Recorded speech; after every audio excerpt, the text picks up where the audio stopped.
അന്നു രാത്രി സ്റ്റെല്ലയുടെ ഉറക്കം ആകെ താറുമാറായി. കണ്ണടച്ചാലുടനെ എന്തെങ്കിലും ഭീകര സ്വപ്നങ്ങൾ, വല്ലാത്തൊരുതരം മന്ത്രോച്ചാരണങ്ങളും മണികിലുക്കങ്ങളുമൊക്കെയുമായി എന്തൊക്കെയോ ആഭിചാര കർമ്മങ്ങളാണ് കാണുന്നത് മുഴുവൻ. ഇടയ്ക്കിടെ അവൾ ഞെട്ടി എഴുന്നേറ്റുകൊണ്ടിരുന്നു. ഒടുവിൽ പുലർച്ചെ 5 മണിയോടുകൂടി അവൾ കിടക്ക വിട്ട് എഴുന്നേറ്റു. വല്ലാതെ ക്ഷീണിതയായിരുന്നു. തീരെ ഉറങ്ങാനായിട്ടില്ല. മുഖം കഴുകി വന്ന് ബൈബിൾ തുറന്ന് മുട്ടിന്മേൽ നിന്ന് കുറേ നേരം അവൾ പ്രാർത്ഥിച്ചു. അവളുടെ കണ്ണുകൾ നിറഞ്ഞൊഴുകുന്നുണ്ടായിരുന്നു. എന്തോ ഒരപകടം വരാനിരിക്കുന്ന പോലെ അവൾ ഭയന്നു. ഒടുവിൽ എഴുന്നേറ്റ് താഴേക്ക് നടന്ന അവൾ ആരോ അടക്കം പറയുന്നത് കേട്ടു. പപ്പയും മമ്മിയുമാണ്. ഒളിച്ചിരുന്ന് കേൾക്കുന്നത് മോശമാണെന്ന് അവൾക്കറിയാം. എങ്കിലും തലേന്നത്തെ സംഭവങ്ങൾ അവളുടെ ഉള്ളിൽ തികട്ടി വരുന്നുണ്ടായിരുന്നു. അവൾ സ്റ്റെയർകേസിൽ തന്നെ നിന്ന് കാതോർത്തു. പപ്പ പറയുകയാണ്, ഇനി നമുക്കൊരു ചിത്രം മാത്രം മതി. അത് ഞാൻ ഇന്ന് സംഘടിപ്പിക്കും. ഞാനിന്ന് പള്ളിയിലേക്ക് പോവുകയാണ്. ഫോട്ടോ എടുത്താൽ മാത്രം പോരാ, എനിക്കവനോടൊന്ന് സംസാരിക്കുക കൂടി വേണം. മോൾക്ക് എന്തൊക്കെയോ സംശയം തോന്നി തുടങ്ങിയിട്ടുണ്ട്. അമ്മയുടെ ശബ്ദം. കുഴപ്പമില്ല, എന്നായാലും അവൾ അറിയും. അതൊക്കെ പോട്ടെ, നീ ഈ ചെയ്തിരിക്കുന്ന വർക്ക് മനോഹരമായിരിക്കുന്നു. ഒരൊറ്റ രാത്രി കൊണ്ട് നീ ഇങ്ങനെ മെനഞ്ഞെടുത്തു എന്നെനിക്ക് വിശ്വസിക്കാനേ കഴിയുന്നില്ല.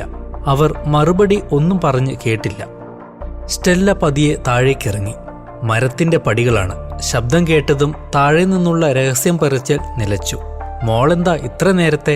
ഹാളിലേക്ക് വന്ന വാൾട്ടറുടേതാണ് ചോദ്യം. നിങ്ങൾ രണ്ടാളും നേരത്തെ തന്നെയാണല്ലോ. മറുപടിയായി വാൾട്ടർ ഒന്ന് പുഞ്ചിരിച്ചു. വൈകിട്ട് 4 മണിക്ക് നമുക്ക് പുറപ്പെടണം. 8 മണിക്കാണ് ഫ്ലൈറ്റ്. നീ പാക്കിംഗ് എല്ലാം കഴിഞ്ഞോ? അവൾ ഒന്നും മിണ്ടിയില്ല. ഒരു ദീർഘനിശ്വാസത്തോടെ അടുക്കളയിലേക്ക് നടന്നു. ബ്രേക്ക്ഫാസ്റ്റ് ഉണ്ടാക്കണം. എല്ലാം കഴിഞ്ഞ് 9 മണിയോടെ സ്റ്റെല്ല റെഡിയായി പുറത്തേക്കിറങ്ങി. നീ ഇന്ന് പള്ളിയിൽ പോകണ്ട സ്റ്റെല്ല, ഞാനിന്നലെ പറഞ്ഞിരുന്നതല്ലേ. വാൾട്ടർ അവളെ തടഞ്ഞു. എനിക്ക് പോകണം, പ്ലീസ്. ഞാൻ ആ പ്രൊഫസറുടെ കൂടെ പോകുമൊന്നുമില്ല.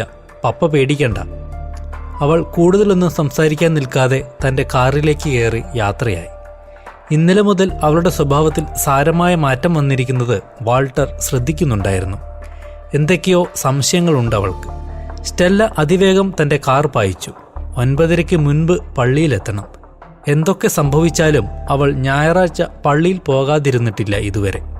അവളുടെ എല്ലാ ടെൻഷനുകൾക്കും ഒരാശ്വാസം കിട്ടുന്നത് അവിടെയാണ്. ഏതാണ്ട് 1 കിലോമീറ്റർ പിന്നിട്ട് കാണും. അവൾക്ക് പുറകിലായി ഒരു ടൊയോട്ട പ്രിയസ് കാർ പ്രത്യക്ഷപ്പെട്ടു. ആദ്യമൊന്നും അവളത് ശ്രദ്ധിച്ചില്ലെങ്കിലും റിയർവ്യൂ മിററിലൂടെ ആ കാറിന്റെ ഡ്രൈവർ തന്നോടെന്തോ ആംഗ്യം കാണിക്കുന്നത് പോലെ അവൾക്ക് തോന്നി. സമയം തീരെയില്ല. അവൾ ശ്രദ്ധിക്കാതെ മുൻപോട്ട് തന്നെ പോയി. അപ്പോൾ അയാൾ ഹോൺ മുഴക്കിക്കൊണ്ട് അവൾക്ക് തൊട്ടുപുറകിൽ തൊട്ടു തൊട്ടില്ല എന്ന നിലയിൽ പിന്തുടരാൻ തുടങ്ങി. അതോടെ അവൾക്ക് ഭയമായി. തൻ്റെ കാർ പരമാവധി റോഡിന്റെ വലതുവശത്തേക്ക് ഒതുക്കി അയാൾക്ക് കടന്നു പോകാനായി അവൾ വഴിയൊരുക്കി കൊടുത്തു. ഏതാണ് ഈ ഭ്രാന്തൻ? എന്നാൽ ആ കാർ അവളെ മറികടന്നതും നേരെ അവൾക്ക് മുന്നിലേക്ക് കയറി പതിയെ ചവിട്ടി നിർത്തി. അവൾക്കും മറ്റു വഴികളുണ്ടായിരുന്നില്ല. ഇടതുവശത്തുകൂടി ഒരു കൂറ്റൻ ട്രക്ക് വരുന്നുണ്ട്. അവളും തൻ്റെ കാർ നിർത്തി. ആ ട്രക്ക് കടന്നുപോയതും ടൊയോട്ടയിൽ നിന്നും ഡ്രൈവർ വെളിയിലിറങ്ങി. തലകുനിച്ച് സ്റ്റെല്ലയുടെ മുഖത്തേക്ക് നോക്കി മനോഹരമായി പുഞ്ചിരിച്ചു. സ്റ്റെല്ലയ്ക്ക് പക്ഷേ എത്ര ആലോചിച്ചിട്ടും അയാളെ മനസ്സിലായില്ല. വളരെ സുന്ദരനാണ് അയാൾ. ഏതാണ്ട് 35 വയസ്സ് പ്രായം വരും. 6 അടിയിലധികം ഉയരം. മനോഹരമായ വേഷവിധാനങ്ങൾ. മുട്ടോളം എത്തുന്ന ഒരു കോട്ട് ധരിച്ചിരുന്നു അയാൾ, ഷെർലക് ഹോംസിനെ പോലെ.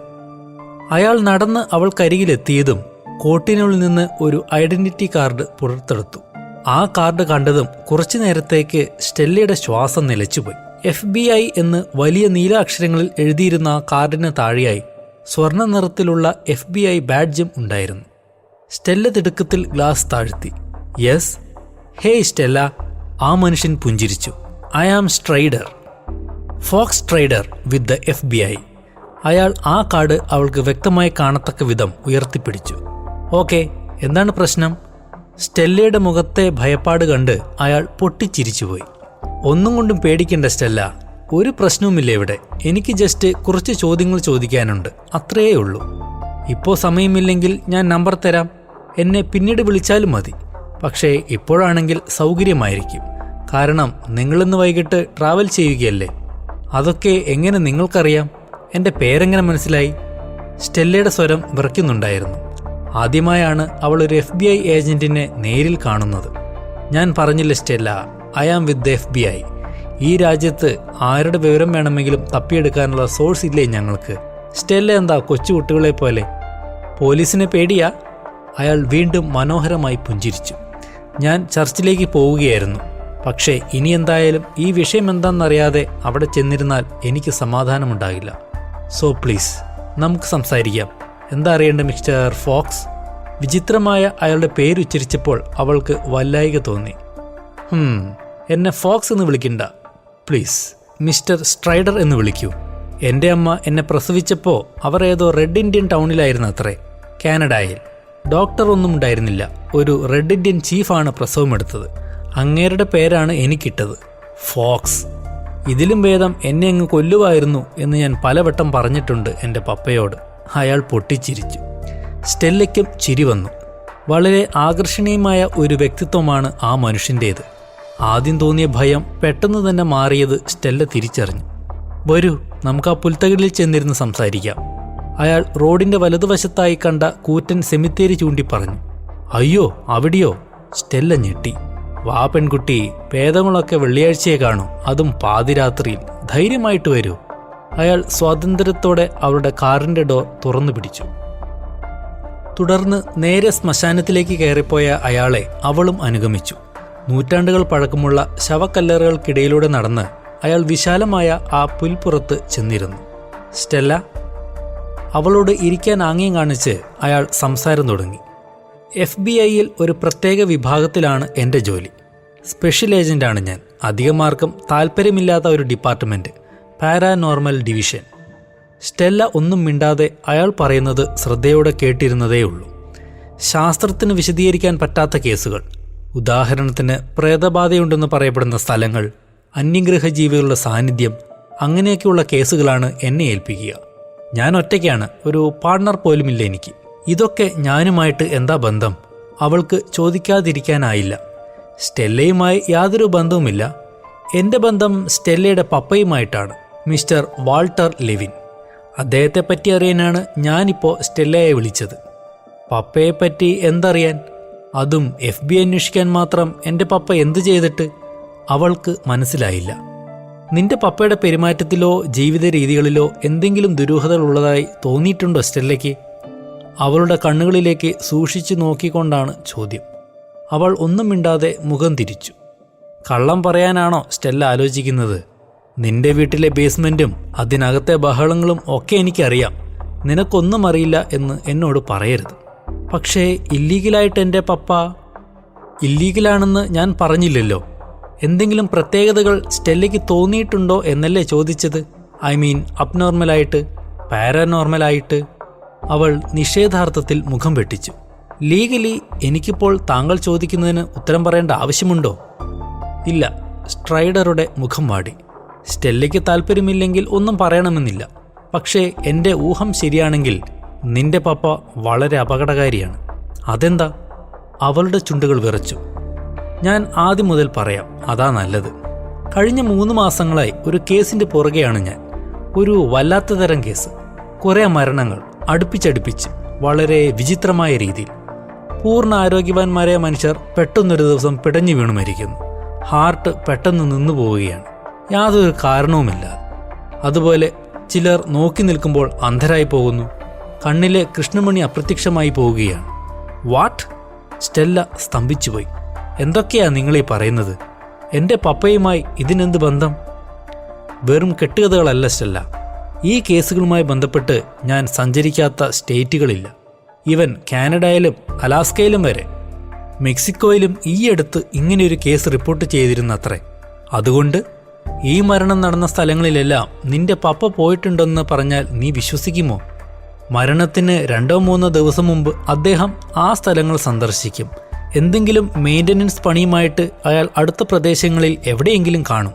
What the hell are you talking about mister Strider? Stella ക്രുദ്ധയായി ചാടി എഴുന്നേറ്റു. നിങ്ങൾ എന്താ പറഞ്ഞു വരുന്നത്? എൻ്റെ പപ്പ കാനഡയിൽ, മെക്സിക്കോയിൽ? എന്താ സംബന്ധമാണ്? ഇന്ന് വരെ ന്യൂ ഓർലാൻഡ്സ് വിട്ട് എങ്ങോട്ടും പോയിട്ടില്ല എൻ്റെ പപ്പ.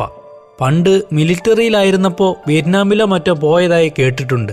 അല്ലാതെ ഫോക്സ് സ്ട്രൈഡർ വീണ്ടും മനോഹരമായി പുഞ്ചിരിച്ചു.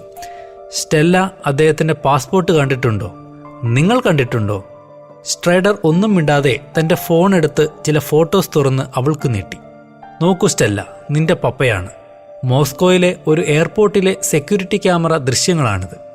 അവളുടെ ശ്വാസം നിലച്ചുപോയി. എന്തൊക്കെയാണിത്? അവളുടെ കണ്ണുകൾ നിറഞ്ഞു. എന്തൊക്കെയാണ് ഈ നടക്കുന്നത്? എനിക്കൊന്നും മനസ്സിലാകുന്നില്ല. എനിക്കും. സ്ട്രൈഡർ എഴുന്നേറ്റ് നിന്നു. എനിക്ക് മനസ്സിലായിട്ടില്ല സ്റ്റെല്ല. തൽക്കാലം നീ പേടിക്കേണ്ട കാര്യമൊന്നുമില്ല. ഞാൻ നേരത്തെ പറഞ്ഞില്ലേ, ആ മരണങ്ങൾ അതൊന്നും കൊലപാതകങ്ങളാണെന്ന് പറയാനാകില്ല. ഹാർട്ട് അറ്റാക്ക് ആണെന്നാണ് റിപ്പോർട്ടുകളിൽ.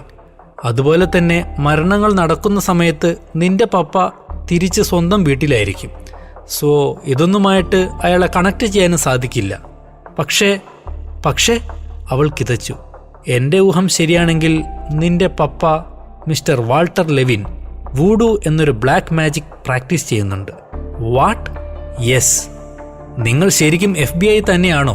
എന്ത് നോൺസെൻസ് ആണ് നിങ്ങളീ പറഞ്ഞത്? ഞാൻ നേരത്തെ പറഞ്ഞല്ലോ, ഇങ്ങനത്തെ കേസുകളാണ് എൻ്റെ speciality. You are an idiot. Stella തിരിഞ്ഞു നടക്കാനാഞ്ഞു. 17-ാം നൂറ്റാണ്ടിലെ ഏതോ അന്ധവിശ്വാസം പറഞ്ഞുകൊണ്ട് വന്നിരിക്കുന്നു. ഞാൻ കരുതി ഇയാൾ സീരിയസായി കേസന്വേഷണവുമായി വന്നതാണെന്ന്. സ്റ്റെല്ല, അവൾ നിന്നുപോയി. വല്ലാത്തൊരു ആജ്ഞാശക്തി ഉണ്ടായിരുന്നു ആ വിളിക്ക്. നീ ഇനി ശരിക്കും ഒന്ന് ആലോചിച്ചു നോക്ക്. ഞാൻ പറഞ്ഞതുമായി ബന്ധമുള്ള എന്തെങ്കിലും നീ കണ്ടിട്ടുണ്ടാകും. അറ്റ്ലീസ്റ്റ് ആ ബേസ്മെന്റിൽ അയാൾ എന്താണ് ചെയ്യുന്നത് എന്നെങ്കിലും നീ ചിന്തിച്ചിട്ടുണ്ടാകണം. ഞാൻ പോകട്ടെ, ഇനി എന്നെ ബുദ്ധിമുട്ടിക്കരുത് പ്ലീസ്. അവൾ തിരിഞ്ഞു നടന്നു. ഒരേ ഒരു കാര്യം കൂടി. അയാൾ അവളുടെ തോളിൽ പിടിച്ചു നിർത്തി. നിങ്ങൾ ഇന്ത്യയിലേക്ക് പോകുന്നതെന്തിനാ? അതാരുടെ ഐഡിയ ആയിരുന്നു? തങ്ങൾ പോകുന്നത് ഇന്ത്യയിലേക്കാണെന്ന് തന്നെ അവൾ മനസ്സിലാക്കിയത് അപ്പോഴാണ്. പോകട്ടെ മിസ്റ്റർ സ്ട്രൈഡർ, എനിക്കിനി ഒന്നും പറയാനില്ല. അവളുടെ സ്വരം നന്നേ താണിരുന്നു. Saint Louis cathedral, new Orleans. സമയം 10:45 AM. തൻ്റെ മേഴ്സിഡീസ് ബെൻസുമായി അക്ഷമയോടെ കാത്തുകിടക്കുകയാണ് പ്രൊഫസർ സ്റ്റീവ് ലർക്കിൻ. പള്ളിയിലെ സർവീസ് കഴിഞ്ഞ് സകലരും പുറത്തിറങ്ങിയിരുന്നു.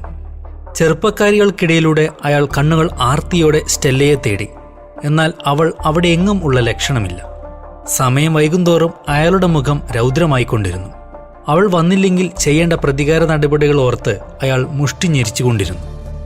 ഫോൺ കുറേ നേരമായി കിടന്ന് വൈബ്രേറ്റ് ചെയ്യുന്നുണ്ടായിരുന്നു. ഹെലനാണ്, അയാളുടെ മകൾ. അയാൾ മനഃപൂർവ്വം എടുക്കാതിരിക്കുകയായിരുന്നു. ഒടുവിൽ 5-ാമത്തെ വട്ടം ഫോൺ അടിച്ചപ്പോൾ, ഹലോ, എന്താ നിനക്ക് വേണ്ടത്? ഒരു പ്രാവശ്യം ഫോൺ എടുത്തില്ലെങ്കിൽ നിനക്ക് ചിന്തിച്ചുകൂടെ ഞാൻ ബിസിയായിരിക്കുമെന്ന്? ഇന്നലെ നമ്മൾ കണ്ടതല്ലേ? ഇന്നൊരു കാര്യത്തിനും എന്നെ വിളിക്കരുതെന്ന് ഞാൻ പറഞ്ഞിരുന്നല്ലേ? നിന്റെ തള്ളയെ വിളിച്ചുകൂടെ നിനക്ക്? പപ്പ. അപ്പുറത്തു നിന്നും മകൾ വിങ്ങിപ്പൊട്ടുന്ന ശബ്ദം. എന്തു പറഞ്ഞാലും കരഞ്ഞാൽ മതി. 10-18 വയസ്സായ പെണ്ണാ നീ. സ്ട്രോങ് ആയിരിക്കണം. എന്താ വേണ്ടേ നിനക്കിപ്പോ? അയാളുടെ സ്വരത്തിൽ സ്റ്റെല്ല വരാത്തതിലുള്ള ഇച്ഛാഭംഗം നിഴലിക്കുന്നുണ്ടായിരുന്നു. ഇന്ന് ഞാൻ പപ്പയുടെ കൂടെ വന്നോട്ടെ? മമ്മയ്ക്ക് ഇന്നൊരു ഡേറ്റ് ഉണ്ട്. 30 വയസ്സ് പോലും ആകാത്ത ഒരു മനുഷ്യൻ. അവരിവിടെ കിടന്ന് കാട്ടിക്കൂട്ടുന്ന ഓരോ കോപ്രായങ്ങൾ. എനിക്ക് വയ്യ പപ്പ, മടുത്തെനിക്ക്. പ്ലീസ്, ഞാനിനി മമ്മയുടെ കൂടെ നിൽക്കുന്നില്ല. ഹോ, അയാൾക്കാകെ കലികയറി. സ്ഥിരമായിട്ടോ? നന്നായിട്ടുണ്ട്. ഇന്ന് എന്തെങ്കിലും ചെയ്യാം. നീ കരയാണ്ടിരിക്കെ, ഞാൻ വൈകിട്ട് വരാം. ദേഷ്യത്തിൽ അയാൾ ഫോൺ കട്ട് ചെയ്തു. ഡിവോഴ്സിന് ശേഷം മകൾ ഹെലൻ ആഴ്ചയിൽ 2 ദിവസം പപ്പയുടെ കൂടെയും ബാക്കി ദിവസങ്ങൾ അമ്മയുടെ കൂടെയും എന്നാണ് കോടതി വിധി. വർഷങ്ങൾ കുറച്ചു കഴിഞ്ഞപ്പോൾ മകൾ അവർ 2 പേർക്കും ഒരു ബാധ്യതയായി. പ്രൊഫസർ ഒരു പ്രാവശ്യം കൂടി പള്ളിപ്പരിസരമാകെ വീക്ഷിച്ചു. പിന്നെ പല്ല് ഞെരിച്ചുകൊണ്ട് വണ്ടി സ്റ്റാർട്ട് ചെയ്തു. പെട്ടെന്നാണ് അയാളുടെ വലതുവശത്തായി ഗ്ലാസിൽ എന്തോ വന്നടിച്ചത്. ഗ്ലാസ് വിണ്ട് കീറിപ്പോയി. വാട്ട് ദ... ഉറക്കെ എന്തൊക്കെയോ അസഭ്യപദങ്ങൾ ഉരുവിട്ടുകൊണ്ട് തിരിഞ്ഞ പ്രൊഫസർ ലർക്കിൻ വിറങ്ങലിച്ചു പോയി. വലിയൊരു പൈപ്പ് റെഞ്ചും കയ്യിൽ പിടിച്ച് പുഞ്ചിരിച്ചുകൊണ്ട് പുറത്തൊരാൾ നിൽക്കുന്നു. Walter Levin. അയാൾ തിടുക്കത്തിൽ വണ്ടി ഗിയറിലേക്കിടാൻ ശ്രമിച്ചപ്പോൾ വാൾട്ടർ ഓങ്ങി ഒരടി കൂടി അടിച്ചു. പടക്കം പൊട്ടുന്ന ശബ്ദത്തിൽ ആ ഗ്ലാസ് തകർന്ന് തരിപ്പണമായി അകത്തേക്ക് വീണു. വണ്ടി എടുത്താൽ നായിൻ്റെ മോനെ, അടുത്തടി നിന്റെ തലക്കിട്ടായിരിക്കും. വാൾട്ടർ അലറി. വാൾട്ടർ, പ്ലീസ് ഉപദ്രവിക്കരുത്. ലർക്കിൻ വിക്കി. നീ ആരെ പ്രതീക്ഷിച്ച ഇവിടെ കിടക്കുന്നേ? നീയാകെ തെറ്റിദ്ധരിച്ചിരിക്കുകയാണ് വാൾട്ടർ. ഞാൻ പറയട്ടെ? ഒന്നും പറയണ്ട നീ. Just smile. വാട്ട്? അതിനു മറുപടിയായി വാൾട്ടർ തന്റെ പോക്കറ്റിൽ നിന്നും സ്റ്റെല്ലയുടെ ആ ചെറിയ ക്യാമറയെടുത്ത് പ്രൊഫസറുടെ മുഖത്തേക്ക് പല ആവർത്തി ക്ലിക്ക് ചെയ്തു. മുഖം വ്യക്തമായി തെളിഞ്ഞിട്ടുണ്ടെന്ന് ഉറപ്പുവരുത്തിയ അയാൾ കീഴ്ചുണ്ട് കടിച്ചു പിടിച്ച് ഒരു ചിരി ചിരിച്ചു. പ്രൊഫസറുടെ രക്തം മരവിച്ചു പോകുന്ന ഒരു തരം ചിരി. പൊയ്ക്കോ നീ, എനിക്കിത് മതി, അയാൾ മന്ത്രിച്ചു. Get lost you bastard. Walter തിരിഞ്ഞു നടന്നു. ഒന്നും മനസ്സിലാകാതെ അന്തം വിട്ടു നിൽക്കാനേ പ്രൊഫസർക്കായുള്ളൂ. സമയം 8:15 PM. Louis Armstrong new Orleans international എയർപോർട്ടിൽ നിന്നും പറന്നുയർന്ന എമിറേറ്റ്സ് വിമാനം. പൈലറ്റ് സീറ്റ് ബെൽറ്റ് സൈൻ ഓഫാക്കിയ നിമിഷം വാൾട്ടർ ചാടി എഴുന്നേറ്റു. മാർഗരറ്റ് അയാളുടെ മുഖത്തേക്ക് തന്നെ സൂക്ഷിച്ചു നോക്കി ഇരിക്കുന്നുണ്ടായിരുന്നു. തലേന്ന് രാത്രിയിലെ ക്ഷീണം കൊണ്ടായിരിക്കണം സ്റ്റെല്ല വിമാനത്തിൽ കയറിയതും ഉറങ്ങിപ്പോയിരുന്നു. തന്റെ ഹാൻഡ് ലഗേജും എടുത്ത് വാൾട്ടർ ടോയ്ലറ്റിലേക്ക് നീങ്ങി. ആരും തന്നെ ശ്രദ്ധിക്കുന്നില്ല എന്നുറപ്പുവരുത്തിയ ശേഷം അയാൾ അകത്തേക്ക് കയറി വാതിൽ ലോക്ക് ചെയ്തു. പിന്നീട് തന്റെ ബാഗ് തുറന്ന അയാൾ ഒരു ചെറിയ പ്ലാസ്റ്റിക് കവറിനുള്ളിൽ ഭദ്രമായി സൂക്ഷിച്ചിരുന്ന പ്രൊഫസർ ലർക്കിന്റെ മുടിയിഴകൾ എടുത്ത് വാഷ് കൗണ്ടറിൽ വെച്ചു. തുടർന്ന് അയാൾ പുറത്തെടുത്തത് ഒരു വിചിത്ര സാധനമാണ്. ചണനൂലുകൊണ്ടുണ്ടാക്കിയ ഒരു പാവ. തലേന്ന് രാത്രി മാർഗരറ്റ് മെനഞ്ഞുണ്ടാക്കിയതാണത്. ആ പാവ തന്റെ കയ്യിൽ മലർത്തിപ്പിടിച്ച അയാൾ ബാഗിൽ നിന്നും പ്രൊഫസർ ലർക്കിന്റെ ഒരു ഫോട്ടോ പുറത്തെടുത്ത് പാവയുടെ മുഖത്തേക്ക് ചേർത്ത് പിടിച്ചുകൊണ്ട് കണ്ണുകളടച്ച് എന്തൊക്കെയോ മന്ത്രിക്കാൻ തുടങ്ങി. അതിനുശേഷം ആ മുടിയിഴകളിൽ ഒന്ന് സൂക്ഷ്മമായി അയാൾ ആ പാവയുടെ ശരീരത്തിൽ അമർത്തി ചുറ്റിപ്പിടിച്ചു. വീണ്ടും പ്രാർത്ഥന തുടർന്നു. ആ നിമിഷം വിമാനം ഒന്ന് കുലങ്ങി. വിമാനം എന്തോ ഒരു ടർബുലൻസിൽ പെട്ടിരിക്കുന്നു, എല്ലാവരും സീറ്റ് ബെൽറ്റ് ധരിക്കുക. പൈലറ്റിന്റെ ശബ്ദം സ്പീക്കറിലൂടെ മുഴങ്ങി. വാൾട്ടർ കണ്ണു തുറന്നതും വിമാനം ശാന്തമായി. തുടർന്ന് അയാൾ തന്റെ പോക്കറ്റിൽ നിന്നും 2 ടൂത്ത് പിക്കുകൾ പുറത്തെടുത്തു. പ്രൊഫസറുടെ ഫോട്ടോയിലേക്ക് നോക്കി ക്രൂരമായി പുഞ്ചിരിച്ചുകൊണ്ട് അയാളാ പാവ കൗണ്ടറിന് മുകളിൽ വെച്ച് ഫോട്ടോയിലെ 2 കണ്ണുകളിലൂടെയും ഓരോ ടൂത്ത് പിക്കുകൾ വീതം ആ പാവയിലേക്ക് കുത്തിയിറക്കി. അതേസമയം ഡ്രഗ്സ് അവന്യൂ, ന്യൂ ഓർലാൻഡ്സ്. പ്രൊഫസർ ലർക്കിൻ മകളെയും പിക്ക് ചെയ്ത് വീട്ടിലേക്ക് ഡ്രൈവ് ചെയ്യുകയായിരുന്നു. നീയും നിന്റെ അമ്മയും കൂടി എന്നെ തോൽപ്പിക്കാൻ ഇറങ്ങിയിരിക്കുകയാണ്, എനിക്കറിയാം. എന്താ പപ്പ ഈ പറയുന്നേ? ഹെലന് സങ്കടം വന്നു. ഈ അടുത്ത എന്തെങ്കിലും ഒരു ദിവസം ഞാൻ ആത്മഹത്യ ചെയ്യും. ആർക്കും വേണ്ടാതെ ഇങ്ങനെ ഇരിക്കുന്നതിലും ഭേദം അതാ. മോളെ, നീ ഒരു കാര്യം മനസ്സിലാക്കണം. എനിക്കും ഒരു ലൈഫുണ്ട്. തുടർന്നെന്തോ പറയാനാഞ്ഞതാണ് അയാൾ. പെട്ടെന്ന് അയാളിൽ നിന്ന് ഒരു ഭീകരമായ ആർത്തനാദമുയർന്നു. ഒപ്പം 2 കൈകളും സ്റ്റിയറിംഗിൽ നിന്ന് വിട്ട് അയാൾ തന്റെ കണ്ണുകൾ അമർത്തി പിടിച്ചു. എന്തു പറ്റി പപ്പ? ഹെലൻ നടുങ്ങിപ്പോയി. ബ്രേക്ക് ചെയ്യ് പപ്പ, മുൻപിൽ ഇനി റോഡില്ല, അവൾ അലറി. പ്രയോജനമുണ്ടായില്ല.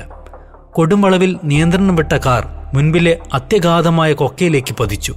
ഒരു ചാട്ടുളി പോലെ ആ കാർ നിലം തൊടാതെ കുറേ നേരം വായുവിലൂടെ പറന്നു. ഒടുവിൽ മുൻവശം എവിടെയോ തൊട്ടതും അത് മലക്കം മറിയാൻ ആരംഭിച്ചു. ഒരു പടുകൂറ്റൻ റെഡ്വുഡ് മരത്തിൽ ഇടിച്ചാണ് ആ മരണപ്രയാണം അവസാനിച്ചത്. അപ്പോഴേക്കും കാർ തകർന്ന് തരിപ്പണമായിരുന്നു. ഹെലനാണ് ആദ്യം ബോധം വീണത്. പപ്പ, എന്താ ഉണ്ടായത്? അവൾ അയാളെ കുലുക്കി വിളിച്ചു. പ്രൊഫസർ ലർക്കിൻ തന്റെ നെഞ്ചിൽ ഹൃദയഭാഗത്തായി അള്ളിപ്പിടിച്ചുകൊണ്ട് കുനിഞ്ഞിരിക്കുകയാണ്. പപ്പ, ആർ യു ഓക്കെ? അവൾ അയാളുടെ മുഖം പിടിച്ച് തനിക്ക് നേരെ തിരിച്ചു. ഒന്നേ നോക്കിയുള്ളൂ. രക്തം മരവിച്ചു പോകുന്ന കാഴ്ചയാണ് ഹെലൻ കണ്ടത്. പ്രൊഫസർ ലർക്കിന്റെ 2 കണ്ണുകളിലും കൃഷ്ണമണി അപ്രത്യക്ഷമായിരുന്നു. CI office, Kochi, 5:30 PM. Sir, ഒരു ഫോണുണ്ട്. ശബ്ദം കേട്ടിട്ട് കമ്മീഷണറാണെന്ന് തോന്നുന്നു. സാറിനെ ചോദിക്കുന്നു. ഒരു പോലീസുകാരൻ CIയുടെ ഓഫീസിലേക്ക് തലനീട്ടി. ഓക്കെ. CI ഫോൺ എടുത്ത് കാതോട് ചേർത്തുകൊണ്ട് എക്സ്റ്റൻഷൻ ബട്ടൺ അമർത്തി. Hello, CI Mathews Tharakan here. ആരാണ്? മത്തായി, ഞാനാണടോ. മറുവശത്തു നിന്നും സിറ്റി പോലീസ് കമ്മീഷണർ ചന്ദ്രദാസിന്റെ ശബ്ദം മാത്യൂസ് തിരിച്ചറിഞ്ഞു. പറയൂ സാർ. എടോ, ഒരു വല വന്നു പെട്ടിട്ടുണ്ട്. കോൺഫിഡൻഷ്യലാണ്, താൻ ശ്രദ്ധിച്ചു കേൾക്കണം. നോട്ട് ചെയ്തോ? Okay sir. മാത്യൂസ് ഒരു നോട്ട് പാഡ് എടുത്ത് തയ്യാറായി. 2 ഫോറിനേഴ്സാണ് പണിയുണ്ടാക്കിയിരിക്കുന്നത്. 2 അമേരിക്കൻസ്. അതിലൊരാൾ മിസ്റ്റർ മിൽട്ടൺ ലൂയിസ്, ലാൻഡ് ചെയ്തിട്ട് 3 ദിവസമായി. മറ്റേയാൾ മിസ്റ്റർ വാൾട്ടർ ലെവിൻ, ഇന്ന് രാത്രി 8 മണിക്ക് ലാൻഡ് ചെയ്യും. മാത്യൂസ് ആ പേരുകൾ കുറിച്ചെടുത്തുകൊണ്ട് കമ്മീഷണർക്ക് കാതോർത്തു. ആദ്യം പറഞ്ഞവൻ മിൽട്ടൺ കൊച്ചിയിലാണ് ഇറങ്ങിയത്. അവിടെ ഹോട്ടൽ ബ്രൈറ്റൺ ഇന്റർനാഷണലിൽ റൂം ബുക്ക് ചെയ്തിട്ടാണ് വന്നത്. വെക്കേഷൻ ആഘോഷമാണെന്നാണ് അറൈവൽ ഫോമിൽ കാണിച്ചിരിക്കുന്നത്. പക്ഷേ ഇന്ന് രാവിലെ എനിക്കൊരു ഇന്റലിജൻസ് റിപ്പോർട്ട് കിട്ടി. അതിന് പ്രകാരം ഈ കക്ഷി അമേരിക്കയിൽ FBI അന്വേഷണം നേരിടുന്ന ഒരു ഇന്റർനാഷണൽ ഡ്രഗ് ഡീലറാണ്. ഇയാൾ കഴിഞ്ഞ മാസം ഗോവയിലുണ്ടായിരുന്നു. അന്ന് ഒരാഴ്ചയോളം തങ്ങിയിട്ട് തിരിച്ചുപോയി. പക്ഷേ ഇപ്പോൾ വീണ്ടും ഇറങ്ങിയിരിക്കുകയാണ് നമ്മുടെ കൊച്ചിയിൽ. നായിൻ്റെ മോൻ ഇവിടെ മാർക്കറ്റ് ഉണ്ടാക്കാൻ നോക്കുകയാണെന്നാണ് കരുതുന്നത്. ക്രിസ്റ്റൽ മെത്താണ് അവൻ്റെ സ്പെഷ്യാലിറ്റി. ഇനി അതും കൂടിയേ കേരളത്തിൽ വരാനുള്ളൂ. ബാക്കി ഒരുമാതിരി എല്ലാ ഡ്രഗ്സും എത്തിക്കഴിഞ്ഞു. മത്തായിക്ക് അറിയാമായിരിക്കും ഈ സാധനം നാച്ചുറൽ അല്ല, സിന്തറ്റിക്കായി ലാബിൽ കുക്ക് ചെയ്തെടുക്കുന്ന ഒരു മയക്കുമരുന്നാണ്. അതുകൊണ്ട് തന്നെ തൽക്കാലം ഇത് നമ്മുടെ നാട്ടിൽ എത്തണമെങ്കിൽ പുറത്തുനിന്ന് വന്നെങ്കിലേ ഒക്കൂ. ഇതിവിടെ ഉണ്ടാക്കാൻ മാത്രം വിവരമുള്ളവർ ഉണ്ടെന്ന് തോന്നുന്നില്ല. പക്ഷേ ഈ സാധനം എങ്ങനെ ഇങ്ങോട്ട് കടത്തും സാർ? എയർപോർട്ട് വഴി എന്തായാലും പറ്റില്ലല്ലോ. അതല്ലേ ഇതിൻ്റെ പ്രത്യേകത. ഇത് ക്ലിയർ ഗ്ലാസിൻ്റെ 2 പാളികൾക്കിടയിലാക്കി ഒരു സാൻഡ്വിച്ച് പാനൽ പോലെ ആക്കിയെടുക്കാനാകും. സംഭവം ട്രാൻസ്പെറൻറ്റ് ഷീറ്റ് പോലെ ഉണ്ടാക്കാൻ പറ്റും. അപ്പോൾ ആർക്കും സംശയമില്ലാതെ ഒരു കഷ്ണം ഗ്ലാസ് കൊണ്ടുവരുന്ന പോലെ കൊണ്ടുവരാം. ദൈവമേ, അതാണ്. സോ ഇവനാണ് ആദ്യത്തെ നമ്മുടെ ഇര. പക്ഷെ പൊക്കരുത്.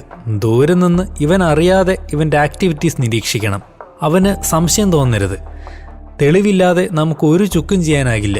പിന്നെ ഇന്റർപോൾ ഇടപെട്ട കേസാ. അവനെ പൊക്കാൻ വൻ സ്രാവുകൾ വേറെയുണ്ട്. Okay sir. പ്രശ്നം എന്താന്ന് വെച്ചാൽ ഇവനിപ്പോൾ മിസ്സിംഗ് ആണ്. ആ ഹോട്ടലിൽ ചെന്ന് റൂമെടുത്ത് 2 മണിക്കൂർ കഴിഞ്ഞപ്പോൾ അവിടെ നിന്ന് ഇറങ്ങിയതാ. പിന്നെ അവൻ്റെ അഡ്രസ്സില്ല. ഓ, അത് പണിയായല്ലോ. അത് മാത്രമല്ല, അവൻ എയർപോർട്ടിൽ നിന്ന് ഒരു വൻ തുകയ്ക്ക് ഡോളർ റുപ്പീസ് ആക്കിയിട്ടുണ്ട്. സോ ക്രെഡിറ്റ് കാർഡൊന്നും ഉപയോഗിക്കാൻ വഴിയില്ല. അപ്പോൾ ആ വഴിക്ക് അന്വേഷിച്ചിട്ട് വലിയ ഫലമുണ്ടാകില്ല. അപ്പോൾ പൂർത്തിയായി. ഓക്കെ, ഇനി അടുത്ത ആളുടെ കാര്യം പറയാം. മിസ്റ്റർ വാൾട്ടർ ലെവിൻ ഫാമിലിയായിട്ട് വെക്കേഷന് വന്നിരിക്കുകയാണ്. സെയിം ഹോട്ടലിൽ തന്നെ റൂം ബുക്ക് ചെയ്തിട്ടുണ്ട്. സ്റ്റേറ്റ്സിൽ നിന്ന് ഓൺലൈനായിട്ട് ചെയ്തിരിക്കുകയാണ്. അയാളും ഈ പറഞ്ഞ മാതിരി FBI നിരീക്ഷണത്തിലാണ്. പക്ഷേ ഇയാൾ ഡ്രഗ് ഡീലറല്ല, ഒരു കോൺട്രാക്റ്റ് കില്ലറാണ്. ഈ മരണങ്ങളൊക്കെ ഇങ്ങോട്ട് കെട്ടിയെടുക്കുന്നത് എന്തിനാ? അയാൾ ഇന്ന് രാത്രി 8 മണിക്ക് കൊച്ചിയിലിറങ്ങും. എമിറേറ്റ് ഫ്ലൈറ്റാണ്. ശ്രദ്ധിച്ച് കേൾക്കണം. നേരത്തെ പറഞ്ഞ മിൽട്ടൺ ലൂയിസിനെ തട്ടാനാണ് ഇയാൾ വന്നിരിക്കുന്നത് എന്നാണ് FBI കരുതുന്നത്. ബെസ്റ്റ്. അയാൾക്കപ്പോൾ ഇതവിടെ വെച്ച് ചെയ്താൽ പോരെ, ഇവിടെ വന്ന് നമുക്ക് പണിയുണ്ടാക്കാനായിട്ട്? അതെ, അതൊക്കെയാണ് ചോദ്യങ്ങൾ. പക്ഷേ നേരിട്ടിതൊക്കെ ചോദിക്കാൻ നമുക്ക് ചാൻസ് കിട്ടുമെന്നാ സംശയം. Okay sir. ആ ഹോട്ടലിൻ്റെ പേര് കൂടി നോട്ട് ചെയ്തുകൊണ്ട് മാത്യൂസ് തുടർന്നു. നമുക്ക് എയർപോർട്ടിലൊരു ലുക്കൗട്ട് കൊടുക്കാം സാർ. അയ്യയ്യോ, അതൊന്നും പറ്റില്ല. അയാൾക്ക് യാതൊരു സംശയവും കൂടാതെ വേണം നമ്മുടെ നീക്കങ്ങൾ. എയർപോർട്ട് ലുക്കൗട്ടൊക്കെ കൊടുത്താൽ സംഭവം നമ്മുടെ കൈവിട്ടു പോകും. അയാൾക്ക് ഡൗട്ടടിച്ചാൽ ചിലപ്പോൾ ഇയാളും മുങ്ങും. ഞാൻ ആലോചിച്ചിട്ട് വേണ്ടത് എന്താന്ന് വെച്ചാൽ ചെയ്യാം സാർ. 8 മണിയെന്ന് പറയുമ്പോൾ ഇനി അധികം സമയമില്ല. We have to move. ഓക്കേടോ. ഇനി ഇതിൻ്റെയൊക്കെ മേലെ ഒരു സിൽവർ ലൈനിങ് എന്തെന്ന് വെച്ചാൽ ഈ പറഞ്ഞതിനൊന്നും തെളിവില്ല. FBI കുറേ നാളെ പുറകെ നടക്കുന്നേ ഉള്ളൂ. അവർക്ക് ഇവർ 2 പേരെ നല്ല സംശയം. പക്ഷേ അറസ്റ്റ് ചെയ്യാൻ മാത്രം ഒന്നും കിട്ടിയിട്ടില്ല. നല്ല കാര്യം സാർ. ചിലപ്പോൾ ഇതെല്ലാം ഫാബ്രിക്കേറ്റഡ് ആയിരിക്കും. നമ്മൾ ചുമ്മാ ചുറ്റും, അത്ര തന്നെ. അതിപ്പോൾ നമ്മൾ പറഞ്ഞിട്ട് കാര്യമില്ലല്ലോ. നമുക്ക് നമ്മുടെ ഓർഡേഴ്സ് ഉണ്ട്, അതിനനുസരിച്ച് നീങ്ങാം. താൻ നോർത്ത് എസ്സിയുമായി ബന്ധപ്പെട്ട് കാര്യങ്ങളൊന്ന് പ്ലാൻ ചെയ്യും, എന്നിട്ട് എന്നെ അറിയിക്കുക. മറക്കരുത്, വാൾട്ടർ ഇറങ്ങുമ്പോൾ മുതൽ നമ്മുടെ കൺവെട്ടത്തായിരിക്കണം. Sure sir. പിന്നൊരു കാര്യം, ഈ വാൾട്ടർ പിശാചിനെ എങ്ങനെ തിരിച്ചറിയും? അത് എളുപ്പമാണ്. അയാളുടെ ഭാര്യ കൂടെയുണ്ട്. അവർ വീൽ ചെയറിലാണ്. പിന്നെ ഒരു 16-17 വയസ്സായ ഒരു മകൾ കൂടിയുണ്ട്. മിസ്സാകരുത്. നമ്മുടെ ആളുകൾ ബാഗേജ് ക്ലെയിമിലും ഉണ്ടാകണം. അതിനുവേണ്ട ക്ലിയറൻസ് എന്തെങ്കിലും ആവശ്യമുണ്ടെങ്കിൽ എന്നെ വിളിച്ചാൽ മതി. ID കാർഡോ പാസ്പോർട്ടോ ഇല്ലാതെ എയർപോർട്ടിനകത്തേക്ക് കയറ്റില്ല, മറക്കരുത്. Yes sir.